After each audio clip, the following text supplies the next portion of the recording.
At the turn of the millennium, the movies were big business. And over the next 10 years, these actors really made the industry their own. I won! Welcome to WatchMojo.com, and today we're counting down our picks for the top 10 decade-defining actors of the 2000s. Gandalf. Yes, I'm here. For our series on the top 10 decade-defining male actors per period, we've made our choices based on a combination of their commercial success, their box office scores, their productivity, their awards, and how they helped set the tone and raise the standard in Hollywood for the era. Until Chinese New Year, wait for my man to cry. Number 10, Robert Downey Jr. I am Iron Man. This man staged a rise back to superstardom across the first decade of this century. In 2000, he was in and out of jail and rehab, battling addictions to all manner of substances. Let's face it, this is not the worst thing you've caught me doing. But by 2010, he was a leading face of the Marvel franchise and a blockbusting international hero. Iron Man, that's kind of catchy. It's got a nice ring to it. I mean, it's not technically accurate. The suit's a gold titanium alloy, but it's kind of evocative, the imagery. Downey Jr.'s credentials have always been apparent. After all, he earned an Oscar nomination for his role as Charlie Chaplin in 1992. But this decade saw him really flourish. First Iron Man, then Tropic Thunder, then Sherlock Holmes. Check the ground under the rear windows for any signs of footprints not your own. Data. I cannot make bricks without clay. And now, he's an inspirational success. Me and Adam dropped character till I done a DVD commentary. And, this time around, I know what I'm fighting for. Number 9, Russell Crowe. At my signal, unleash hell. Much of Russell Crowe's success came in the early 2000s, but he remained a much sought-after actor throughout the decade and into the next. So what am I now, a spy? In Gladiator, his performance as Maximus gained maximum attention, and he picked up the Academy Award for Best Actor. Are you not entertained? The following year, he starred in a slightly more subdued role as troubled genius John Nash, and again received critical acclaim. I don't exactly know what I'm required to say in order for you to have intercourse with me. He became a national hero, was awarded the Australian Centenary Medal, and is now honored with a place on our top 10. My name is Maximus Decimus Meridius, commander of the armies of the North, general of the Felix Legions, loyal servant to the true emperor Marcus Aurelius, father to a murdered son, husband to a murdered wife, and I will have my vengeance. Squeeze in if you can, left leg, right leg, your body will follow. They call it walking. Number 8, Jason Statham. Seat belts. This tough guy owes his big break to director Guy Ritchie, who cast Statham first as Bacon in Lock, Stock, and Two Smoking Barrels, and then as Turkish in his violent flick, Snatch. The latter was released in 2000, and Statham soon became the face and voice of 21st century action movies. I'm the Terminator. He appeared in the title role of the Transporter 3 times, took the lead in another Ritchie film, Revolver, and even showed his funny side in Crank. He's an all-singing, all-dancing, all-beating-us up action star. I'm alive! I'm alive! Number 7, Ian McKellen. I will bring you home, old friend. And I ask only one thing in return. Don't get in my way. He's one of the more mature actors on our countdown. And while it's true that Ian McKellen's career isn't limited to the 2000s, it certainly was a decade in which he excelled. At the turn of the century, he was cast as the villainous Magneto in X-Men. You sure you saw what you saw? And 1 year after that, he appeared as heroic Gandalf in The Lord of the Rings. Blimey, you fools! Switching between the very bad and the very good, he did so with versatility, style, and apparent ease. You shall not pass! Number 6, Seth Rogen. I'm in.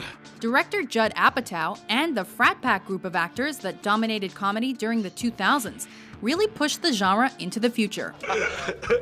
People like Steve Carell, Paul Rudd and Owen Wilson deserve recognition, but Seth Rogen did more than most to set the sophomoric standard. All the time, man, like every day. I wonder how you like me. Films like Knocked Up and Pineapple Express took everyday characters and situations and turned them into side-splitting hilarity. A policewoman and a guy, another guy shot another guy, an Asian guy, in the window at Ted's house. Superbad was also super good. And just think, it's a movie Rogen wrote while in high school. This guy's a joking genius. How? Say when, height-wise. I'm gonna start up here. Just tell me when. I'll start in the bottom. And... Number 5, George Clooney. Now, this is going to be a little difficult, so stay with me. He made it onto this list through acting ability alone, though in truth, he's an all-round cinema supremo.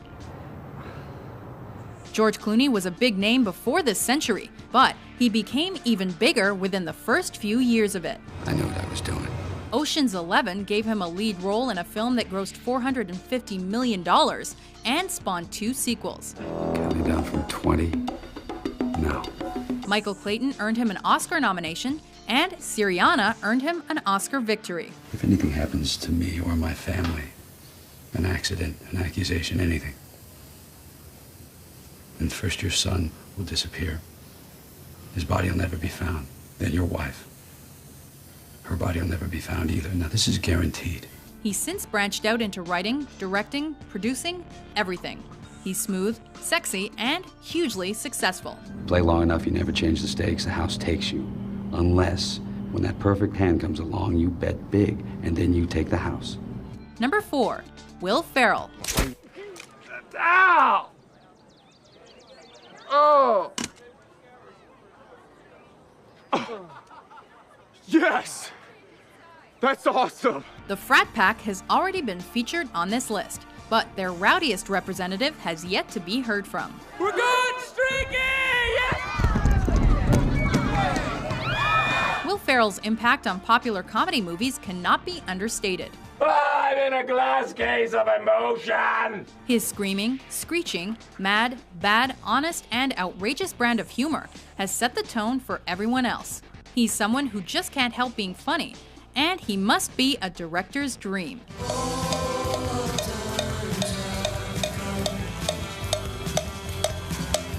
After his Saturday Night Live days, Old School set him in motion, and Elf, Anchorman, and countless others snowballed this guy to stardom.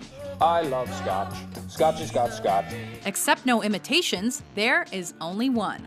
Okay, people, tomorrow morning, 10 a.m., Santa's coming to town. Santa! Number 3, Christian Bale. I guess I'm a pretty, I guess I'm a pretty sick guy. This man's rise to the top has been far from easy. Don't I look okay? Christian Bale does not shy away from a role when he believes the film is good enough. If you were any thinner, you wouldn't exist. No. He has great acting ability and has shown constant dedication to his characters. There is an idea of a Patrick Bateman, some kind of abstraction, but there is no real me, only an entity, something illusory. And though I can hide my cold gaze, and you can shake my hand and feel flesh gripping yours, and maybe you can even sense our lifestyles are probably comparable, I simply am not there. For American Psycho, he spent months honing the Olympian physique of Patrick Bateman. 4 years later, he lost over 60 pounds within months for The Machinist, before gaining 100 pounds to play Batman.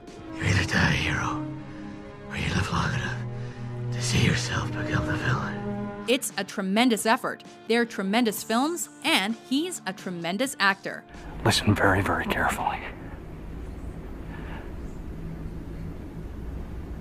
I killed Paul Allen. And I liked it. Bene. Number 2, Daniel Day-Lewis. On my challenge, by the ancient laws of combat, we are met at this chosen ground to settle for good and all. Who holds sway over the 5 points?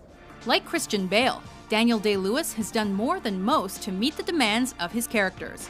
An advocate of method acting, In 2002, he lived the violent life of Bill the Butcher for Gangs of New York. I'm New York. Don't you never come in here empty-handed again. And in 2007, he was oil prospector Daniel Plainview in There Will Be Blood. Out of all men that beg for a chance to drill your lodge, maybe 1 in 20 will be oil men. The rest will be speculators. That's men trying to get between you and the oil men to get some of the money that ought by rights come to you. Receiving numerous awards, including an Oscar, he barely came out of character for the duration of filming. For Gangs of New York, he almost refused treatment for pneumonia because he believed it was ill-fitting for the period.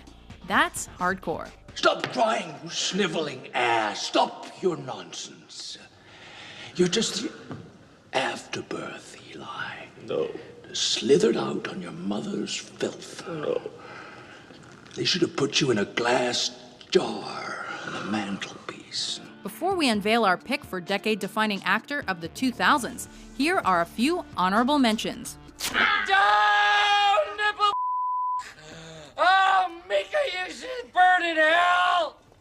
Okay, all right, no, seriously, I think I'm done. I used to drag here back in high school. That railroad crossing up there is exactly a quarter mile away from here. On Green, I'm going for it. But I shot a man in Reno just to watch him die. If you're good at something, never do it for free. I do not know what strength is in my blood, but I swear to you, I will not let the White City fall.